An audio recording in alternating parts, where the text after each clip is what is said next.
Antes de seguir avanzando, ¿qué es lo que hemos estado estudiando? Tres temas llevamos en nuestra primera unidad, ¿verdad? Primero, ya sabemos qué es el derecho romano. Luego hemos estudiado por qué es que estudiamos derecho romano. Y la tercera ha sido las características del derecho romano.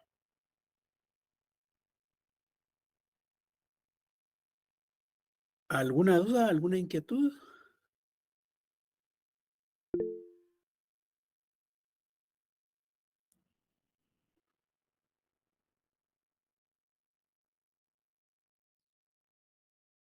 Solo, yo creo que las características del derecho romano, sí las vimos con ustedes, ya me recordé.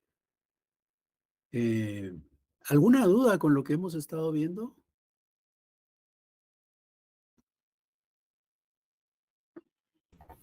No, licenciado. Ya, No, gracias. licenciado. Bien, entonces veamos. ¿Cuál fue el primer derecho que logró separar lo jurídico de lo religioso? El derecho romano. El derecho romano, ¿verdad? Se recuerdan que no es desde el principio, no es que fundando Roma y presentándose esa división. No, pasaron por lo menos todavía 3 siglos ahí desde la fundación para adelante, en donde todavía los romanos también tenían entruzado, entrelazado, conformando una unidad, lo religioso y lo jurídico. Muy bien. Eh, ¿Quién creaba el derecho allá en la sociedad romana? Los ciudadanos romanos. Sí, primeramente los ciudadanos romanos celebraban asambleas y ahí tomaban decisiones, ¿verdad? Por eso es que cuando se habla de las leyes en Roma se dice que las leyes son la expresión de la voluntad del pueblo, ¿ya? Son la expresión de la voluntad del pueblo, porque el pueblo era el que se reunía ahí en asamblea popular y tomaba la decisión, esto sí o aquello no. Entonces, por eso se dice que los ciudadanos son los creadores de las leyes. Pero después hablábamos de otro elemento más, ¿verdad? Sobre todo cuando comenzábamos el imperio. ¿Y qué decíamos sobre la creación del derecho en ese momento? El ius civil. No, no, no. Jus civiles son esas leyes creadas por los ciudadanos, ¿ya? Esas son jus civiles. El Después, jus civile es derecho. como el rey no podía crear las leyes, entonces tuvo a los jurisprudentes, ¿verdad? Que fueron los que crearon y el rey es el que daba la aprobación. Muy bien. Recordémonos que es el emperador, ¿verdad? O el príncipe. Porque de rey no era todavía. Lo de rey hubo al principio de Roma, pero eso lo vamos a ver con más detalle. Era el emperador, era el príncipe, el que sí podía hacerlo, ¿verdad? Pero consideraba que no contaba con la capacidad y entonces les pidió apoyo a los jurisprudentes. Jurisprudentes son los que saben, los que han estudiado derecho, los que han tenido una formación, así como ustedes, por ejemplo. Si nosotros estuviéramos en Roma, diríamos que ustedes se están preparando para ser jurisprudentes, ¿ya? Personas que saben de lo justo y de lo injusto, personas que saben de derecho. Eso es un jurisprudente. Muy bien, entonces, sí, Keila. Buenas tardes, licenciado. Yo tengo una pregunta. Usted nos hablaba la clase pasada de la compilación que se hacía de las opiniones y de las normas, que creo que era el Corpus Juris Civilis, algo así creo que se Así pronunciaba. es. Cuando usted nos hablaba de eso y luego nos hablaba del Ius Civile y el Ius Honorarium, esa compilación es la misma que el Ius Civile, ¿verdad? No, O veamos. Ius civile y ius honorarium. Al final, pensemos que estamos hablando acá de derecho, ¿verdad? Y que para no usar la palabra derecho, usemos lo que en latín corresponde, o sea, allá en la sociedad romana. Y la palabra sería ius. Decir ius es como decir derecho hoy para nosotros, ¿verdad? Entonces, el ius, es decir, el ius se dividía o podía dividirse atendiendo a quien lo creaba, ¿ya? El ius, las normas, se podían dividir en dos partes, dependiendo de quién las creaba.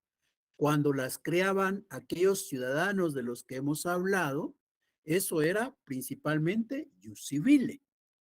Pero cuando la creaban los magistrados, eso era ius honorarium. Entonces, eso lo vamos a ver hoy, si no hoy, por lo menos en la próxima clase. Pero ahí el derecho se está clasificando en función de quién es su creador. Entonces, si su creador era las asambleas populares, es jus civile. Pero si su creador eran los magistrados, era jus honorarium. Jus civile y jus honorarium. Fue la división que se hizo del derecho atendiendo a quién fue su creador. Pero habían otras formas de hacer la clasificación, habían otros criterios. Pero independientemente si hacemos una clasificación o no, luego vamos al concepto del corpus juris civile.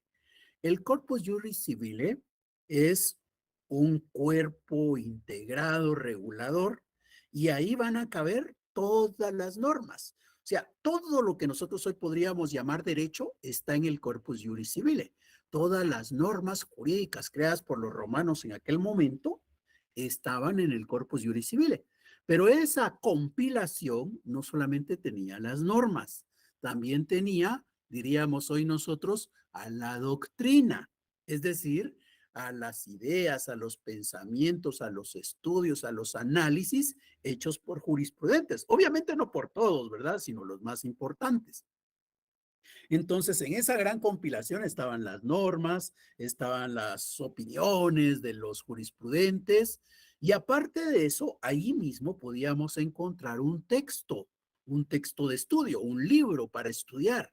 Si alguien quería estudiar derecho, si alguien quería convertirse en un jurisprudente, porque ser jurisprudente era tener un oficio, ya, el oficio de jurisprudente. Entonces, si alguien quería ser jurisprudente, lo que le quedaba era venir y tomar ese texto, y obviamente había que ir a un lugar a formarse, ¿verdad? No solo era de una autodidáctica formación ahí, no, pero por lo menos ahí, en ese corpus juris civile, estaba ese texto que servía para estudiar derecho, que no era un documentito pequeño, sino era realmente una composición de alrededor de 4 libros, y normalmente se usaba un libro para cada año. Ellos resultaban teniendo la formación de jurisprudentes cabalmente como nosotros, ¿verdad? Casi 4 o 5 años allá, casi 4 años, aquí nosotros 5 años más o menos. Entonces, así era lo que tenía el corpus juris civile. Entonces, son conceptos, digamos, distintos. Por un lado tenemos el jus civile, el jus honorarium, y luego hablamos del corpus juris civile, que es la compilación, en donde obviamente estaría todo aquello que en su momento se llamó jus civile, jus honorarium, ¿verdad? Gracias, licenciado. Para servirle. Otra cosa que hay que tener en cuenta es que son momentos distintos, ¿ya? El corpus juris civile se va a crear en un momento, mientras que se empezó a hablar de jus civile y jus honorarium en uno anterior. Pero eso lo vamos a ver más despacio, así que no hay que complicarse. Ahí poco a poco vamos a ir esclareciendo algunos conceptos, pero es también importante que vayan planteando sus dudas, porque eso va ayudando a que se tenga una mejor comprensión. Bien, si no hay dudas más al respecto, hoy vamos a hablar de nuestro cuarto tema. ¿Y a qué se refiere nuestro cuarto tema? Hoy vamos a hablar de los conceptos fundamentales. ¿Qué son los conceptos fundamentales? Bueno, los conceptos fundamentales, diríamos, vamos a considerar algunas definiciones que son clave para entender todo el derecho. Hoy nosotros tenemos conceptos fundamentales. El curso de introducción al derecho que llevaron en el semestre anterior y el que ahora continúan llevando el segundo curso, ahí lo que están ustedes estudiando son conceptos fundamentales. Bueno, pues algunos de esos conceptos que ustedes están viendo en esos dos cursos son los que nosotros vamos a tomar acá, pero los vamos a tratar de ubicar en el contexto de aquella sociedad romana. Entonces, esto es algo que les va a ser bastante familiar a ustedes, pero los vamos a ir tratando de establecer en aquel contexto. Bien, entonces voy a compartirles una presentación para poder avanzar.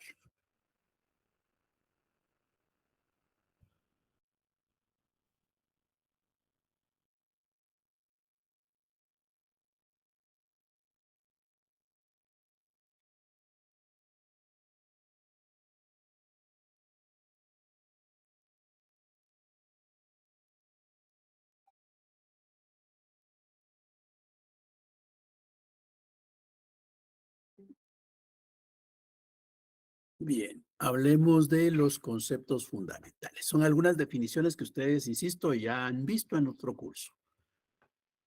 La primera, las definiciones de derecho objetivo y de derecho subjetivo. Alguien que nos recuerde qué es lo que vieron de derecho objetivo y de derecho subjetivo. El derecho objetivo son las normas escritas, mientras que el derecho subjetivo es la facultad que tenemos de exigir que se cumplan esos derechos. Muchas gracias, efectivamente. Cuando nosotros decimos que algo es objetivo porque existe, queramos o no queramos. Algo es objetivo porque existe aun cuando no lo conozcamos, ¿ya? Eso es lo objetivo. Mientras que lo subjetivo va a ser aquello que depende de nosotros, aquello que está determinada su existencia por nuestra voluntad o por nuestra conciencia. Entonces, esa es la diferencia fundamentalmente, que un elemento existe independientemente y el otro existe dependiendo de nuestra voluntad, de nuestra conciencia. Ahí están las palabras que permiten diferenciar lo objetivo y lo subjetivo. Quizás sea fácil verlo con esta imagen. Lo objetivo va a ser todo eso que nosotros consideramos que está allá fuera de nosotros. Hay quienes dicen que nuestros ojos son las ventanas, ¿verdad? Las ventanas que permiten ver para afuera, pero obviamente también hay por ahí quienes dicen que por esas mismas ventanas pueden ver para adentro, ¿verdad? Y entonces de repente nosotros no queremos que noten que estamos tristes, pero si alguien ve detenidamente nuestra mirada, nota nuestra tristeza, ¿verdad? O de repente nosotros, ¿y cómo estás? Muy bien, y hasta sonreímos, ¿verdad? Pero de repente en nuestros ojos se nota que estamos enfermos. Entonces hay quienes dicen que los ojos vienen a ser así como la ventana, ¿verdad? La ventana que nos permite a nosotros ver a nuestro mundo exterior, pero también la ventana que podría permitirle a alguien ver hasta nuestro interior. Bueno, pues en ese contexto más o menos podríamos decir que todo lo que está allá fuera de nosotros es objetivo, porque existe queramos o no queramos. No es de que yo diga, ay, yo quiero que hoy esté lloviendo y está el fuerte el sol, ¿verdad? Yo quiero que hoy esté lloviendo. Pues no, no se puede. El sol está fuerte ahí y aunque estés llorando para que llueva, no va a llover, ¿ya? Eso es objetivo. Mientras que lo subjetivo es lo que está adentro, lo que depende de nosotros. ¿Qué sentimos, qué pensamos, qué creemos? Es algo que depende de nosotros. Nosotros somos los que de alguna manera buscamos estar felices o buscamos estar tristes. Nosotros somos los que de alguna manera podría ser que en un momento de ira prácticamente saquemos todo el coraje o nosotros mismos lo tratemos de mantener controlado. Entonces, hay cosas que están allá afuera y son generalmente conocidas como las objetivas, mientras que hay cosas que más o menos están dentro de nosotros y por tanto son subjetivas. Por ahí hay quienes les gusta hablar de que se pueden construir círculos, ¿verdad? Y dicen que hay un círculo en donde están las cosas que sí están bajo nuestro control. Y hay otro círculo en donde están las cosas que salen de nuestro control, que salen de nuestra responsabilidad. Entonces, cosas como las palabras que yo voy a pronunciar, esas están bajo mi control, ¿verdad? Mis acciones, mi conducta, ¿qué es lo que yo voy a hacer en el próximo minuto? De repente, como están con la cámara apagada, ¿verdad? Dejaron el dispositivo ahí, están en el baño, hablando con alguien más, chateando, o de repente se bajaron por un vasito de agua o algo para comer, ¿verdad? Pero ¿de qué depende que hagan una u otra cosa? Depende de cada uno de ustedes. Como la cámara está apagada, no hay un control sobre ustedes para decir, ay, es que ahí tienen que estar atentos. No, de repente solo yo estoy, ¿verdad? Y todos los dispositivos encendidos y cada quien anda en su mundo, unos trabajando posiblemente. Pero ¿qué hace cada quien? ¿Qué hace en este momento? Es algo que depende de su voluntad, depende de su conciencia. El esfuerzo, por ejemplo, hay quienes se esfuerzan y quieren aprender y obtener buenas notas y salir pronto de la facultad. Pero hay quienes dicen, ¿y qué prisa tengo yo en graduarme? Pues no hay prisa, el tiempo existe, y yo tengo que disfrutar la vida. Al final de cuentas, la felicidad es lo que cuenta y si yo me siento cómodo sin ganar los cursos o no me preocupa tanto aprobarlos inmediatamente, pues puedo cursarlos en otra oportunidad. O sea, qué esfuerzo hagamos depende de nosotros. ¿Qué vamos a hacer con nuestros errores? Errores cometemos todos, es normal, ¿ya? Pero ¿qué hace cada quien con sus errores? Hay quienes prefieren dejarlos de lado para no tenerlos en la mente, ¿verdad? Pero ahí se queda el error por siempre. Y hay quienes van a buscar enmendarlo. ¿Qué ideas tengan ustedes de la vida? ¿Qué ideas tengan de la carrera de abogado? Pues esas ideas que van formando ustedes de todo lo que hay a su alrededor dependen de ustedes. Y por tanto, muchas de las consecuencias que pueden darse de esos elementos son consecuencia de sus acciones, son resultado de sus acciones. Eso es lo subjetivo, depende de nosotros. Pero hay cosas que no dependen de nosotros, ¿verdad? Hay cosas que no dependen. Por ejemplo, no depende de mí cosas que son acciones de otras personas. No depende de mí, por ejemplo, que de repente no podamos estar en actividades presenciales porque no logran eh, con, hacer que las instalaciones estén en condiciones apropiadas. Eso no depende de mí, sale de mi control. Eso es objetivo para mí, no está bajo mi control. Las ideas que ustedes tengan. Yo trato acá de orientar más o menos el pensamiento en materia de derecho romano, pero las ideas que cada uno de ustedes formen, esas no las puedo cambiar yo así de fácil. Es algo que existe, quiera yo o no quiera. Los errores que cometen otros, yo no puedo de alguna manera enmendarlos. Hay muchas cosas que pasan allá afuera y que están fuera de mi control, que no puedo cambiarlas. Entonces, muchas veces son las cosas que dependen de los demás, ¿verdad?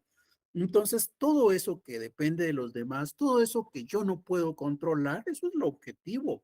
Mientras lo que está en mí, eso es lo subjetivo. Y eso es lo que cabe en lo que el compañero decía al principio, ¿verdad?